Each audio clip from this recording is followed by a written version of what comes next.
No matter how many ideas you have for your story, there's always going to be one main plot thread that takes precedence over the others. This main plot thread represents your story's global genre, and it's what's going to connect the beginning of your story to the end of your story. And it connects the beginning of your story to the end of your story by raising a specific question in the beginning and then answering that question by the story's end. And this specific question is what the reader is tracking from the beginning of the story and what they expect to find the answer to by the end of the story. Welcome to the Fiction Writing Made Easy podcast. My name is Savannah Gilbo, and I'm here to help you write a story that works.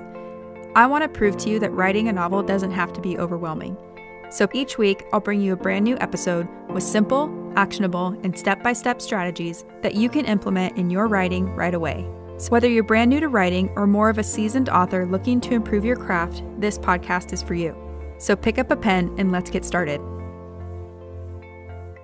In today's episode, I'm going to show you how to start building out the shape of your story so that you can start to see the arc of change from the beginning to the end.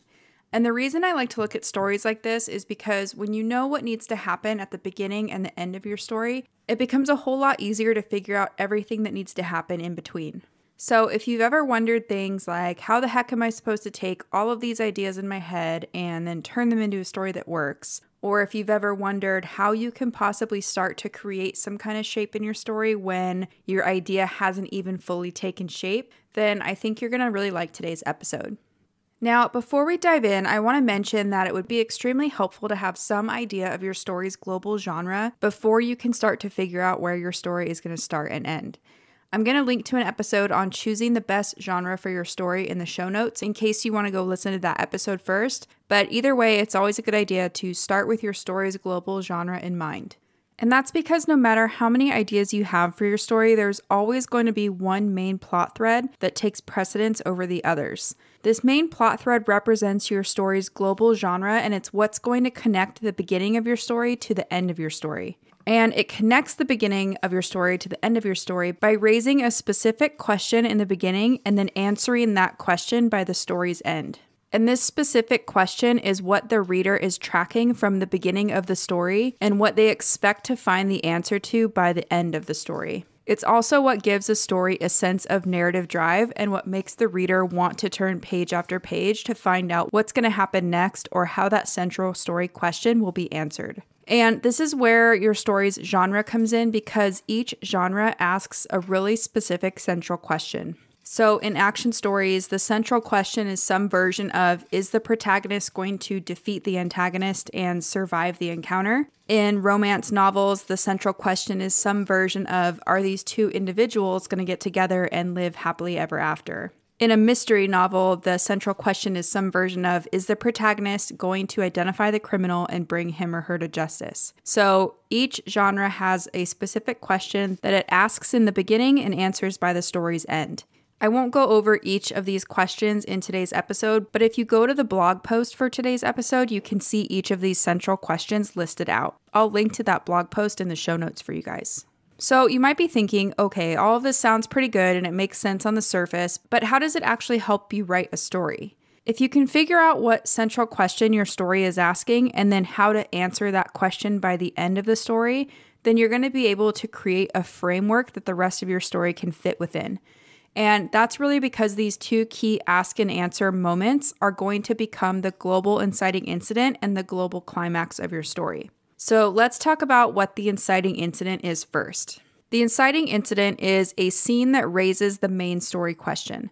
So it's an event that gets the ball rolling in your story and raises the central question in the reader's mind. And usually this global inciting incident takes place about halfway through Act 1 or around the 12% mark of a story. And this is important because without an inciting incident to raise this story question, not only is your story not going to feel like a cohesive whole, but the reader is likely going to lose interest in the story and probably will never finish it. So when I think about the moment a story starts, I think about the inciting incident of the global story.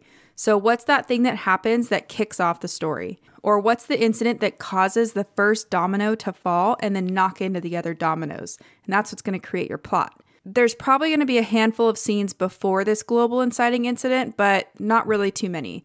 And once you know what the global inciting incident of your story is, it's easy to work both backward and forward to start creating that overall shape of your whole story. So, for example, in a romance novel, the global inciting incident is a scene where the lovers meet or first appear on the page together. There's probably going to be a few scenes before the lovers meet scene because the author needs to introduce the characters and their goals and the world they live in before the reader can feel properly invested in what's about to happen. And like I mentioned earlier, this inciting incident usually happens about halfway into Act 1. So if you place this moment properly, that doesn't really leave you a lot of time to info dump, right? It kind of forces you to get creative about how you're introducing the character and what they want and kind of the world they live in, so that when the inciting incident happens, the reader can feel properly invested. Once you know what the inciting incident of your story is and what question the inciting incident raises in your reader's mind, then you can move on to figuring out the climax of your story. And the climax of your story is an event that answers the question that was raised by the inciting incident. And this moment is super important because without answering that main story question, your story is just not going to work. It's not going to feel satisfying to whoever's on the other end reading it. So when I think about where a story ends, I always think about this climactic moment, or what big moment is the story building up to? So what have readers been waiting to see? And once you know what that scene looks like, it's going to be a lot easier to figure out what needs to happen in the few remaining scenes that you have left. There's probably going to be a handful of scenes that take place after the climactic event, but not too many. So, for example, in a romance novel, the climactic moment is the scene where the lovers get back together or reunite. There's usually a few scenes that come after that lovers reunite scene because the author needs to give readers a glimpse of what life is like now that the characters are living happily ever after or not, depending on the kind of story they're writing. So now that we know what the inciting incident and the climactic moment are and how they ask and answer the central story question, I wanted to walk through a few examples. Like I mentioned earlier, I can't go over every genre in this episode, but I do have examples listed out for each of the genres in the blog post that goes along with this episode. So one more time, I'll link to that in the show notes for you guys if you want to check that out. So the first example I want to start with is if you're writing an action story. The inciting incident of an action story is always going to be some kind of threat or attack made by the antagonist. So that's really what kicks off the plot. And then action stories usually end with the protagonist either defeating the antagonist or not. So as an example, we can look at the Hunger Games. So in the very beginning, we meet Katniss on the day of the reaping, and Prim is chosen as District 12's female tribute. So this would be kind of the attack or the threat by the antagonist. Then Katniss volunteers to take her place in the Hunger Games. So this moment raises the question in the reader's mind, is Katniss going to survive the Hunger Games? That's the inciting incident that raises this question. By the end of the story, both Katniss and Peeta have quote-unquote won the Hunger Games and they return to District 12. So at the very end, we learn the answer to the central story question. Will Katniss survive is the question, and yes, she does survive and returns home is the answer. The next example I have is in a romance. So in a romance novel, the inciting incident is usually the meeting of two separate individuals. So it's the first time they meet or the first time they appear on the page together. That's the inciting incident of the global story. By the end of the story, readers are going to want to know whether or not the two individuals get together in some kind of romantic relationship. So the climactic moment would answer that question. Do they get together or not? So, for example, we can look at Pride and Prejudice. In Pride and Prejudice, Elizabeth meets Mr. Darcy and she instantly dislikes him, right? And this is the meeting of the two individuals that counts as the global inciting incident. This moment raises the question, will Elizabeth and Mr. Darcy get together in a romantic relationship or not? And then by the end of the story, we learn that Elizabeth and Mr. Darcy are happy and in a committed romantic relationship. So one more time, the inciting incident is the meeting of two separate individuals or the first time they appear on the page together. And that raises the question of will they get together or not? And then by the end, we want to answer that question in the climactic moment. The next example I want to go over is if you're writing a mystery. So mysteries typically start with the discovery of some kind of murder or crime. So that kind of raises the question of who done it, or is the criminal going to be brought to justice, right? And then by the very end of a mystery, we will learn who the murderer or criminal is and whether or not they're brought to justice. So, for example, we can look at Murder on the Orient Express.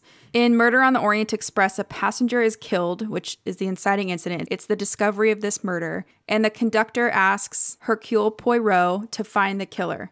So this raises the question, will he figure out who done it and bring the criminal to justice or not? Then, at the very end of the story, Hercule Poirot reveals the identity of the murderer to the train conductor and then lets the train conductor decide what to do about it. So this is kind of an interesting and different way to end a mystery, but that's a topic for another time. But basically, we have one murderer that is brought to justice and another group of murderers that are not brought to justice. So even though it's an interesting and kind of different ending, we still learn the answer to that question that was raised in the beginning. The next example I want to talk about is if you're writing a coming-of-age story or a story that falls within the worldview genre. So these kind of stories usually start out with some kind of challenge to the protagonist's black and white worldview. So the protagonist has thought the world was one way or thought they had a specific place in the world, but then something comes in and challenges that worldview. So then by the end of the story, we learn that the protagonist has either developed a deeper understanding of the world and their place in it, or they haven't. So they either kind of grow and mature or they've stayed stuck. And as an example, we can look at the perks of being a wallflower. So in this story, Charlie, who's the main character, becomes friends with Sam and Patrick, which is a challenge to his worldview. And it's a challenge to his worldview because he has a deeply held belief that people aren't going to like him once they get to know him, with the exception of his Aunt Helen, who was the only one that he ever thought understood him. So this raises the question, will Charlie stay friends with Sam and Patrick, or is he correct in thinking that nobody is really going to like him once they get to know him? And then by the end of the story, Charlie has to face a really hard truth about his Aunt Helen and ends up in the hospital. So we see that Sam, Patrick, and Charlie's family learn the truth, but still remain supportive and stay by Charlie's side. So his worldview was incorrect in the beginning, and he has developed a different worldview by the end.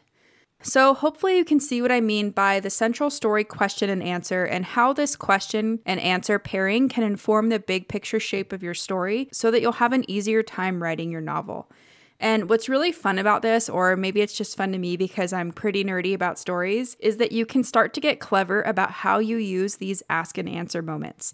So, for example, say you're writing a story that has both an external and an internal genre. You can identify what these key moments are, or these key questions and key answers for each of your genres, and then weave them together to create a story with a larger impact and that feels like a more cohesive whole. So, for a quick example, Pride and Prejudice has both an external and an internal genre. The external genre is romance and the internal genre is worldview. So Elizabeth has to change her black and white view of the world, or she has to overcome her pride and her prejudice, and then she is able to receive true love.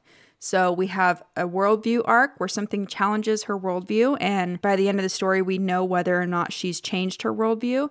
And then we have a romance arc that asks, will Elizabeth get together with Mr. Darcy or not? And then that's also answered by the end of the story. And what's really great about that example is you can see how the external question and answer play off the internal question and answer. So just a little fun thing to think about.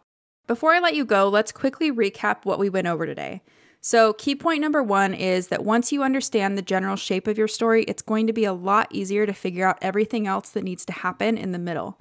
The second key point is that your story's global inciting incident is the event that raises the central question in the reader's mind. And then throughout the story, the reader is going to be looking for the answer to this question, which is where your story's global climax comes in. The global climax of your story is the event that answers the central story question. So does the protagonist defeat the antagonist, or do the lovers get together and live happily ever after? Or does the detective solve the case and bring the criminal to justice? And remember that you can view the start and end points by genre in the blog post for this episode if you need help figuring out what the inciting incident or the climax should be for your story. And I'll include that link to the blog post in the show notes in case you want to check that out. Another quick thing I wanted to mention is that if you want to do an exercise to help you kind of get your ideas out of your head and onto the page, you could start with a 2 to 3 sentence summary of the beginning, middle, and end of your story. And the lens I want you to look through as you're creating this 2 to 3 sentence summary is the lens of your central story question. So try to both ask and answer that central story question in your summary. And then when you're done with that, you can use your summary as a big picture roadmap to help you keep on track as you kind of dig into the weeds of your story. So that's it for today's episode. Hopefully you now have a pretty good idea of where your story can start and end, and hopefully you'll see that your story is starting to take some kind of shape. And from here, if you know your story's global genre, you can then take this big picture shape and then drill down into those obligatory scenes and conventions of your genre, just to make it that much easier on yourself to fill up the middle of your story.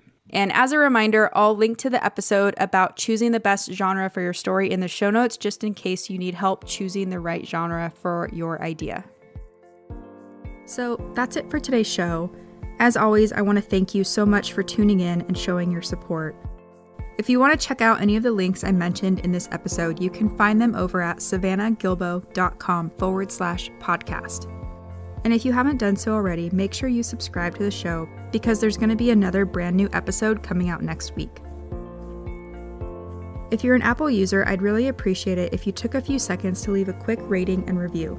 Your ratings and reviews tell iTunes that this is a podcast that's worth listening to. And in turn, that helps this show get in front of more fiction writers just like you. So that's it for today's show. I'll be back next week with a brand new episode. Until then, happy writing.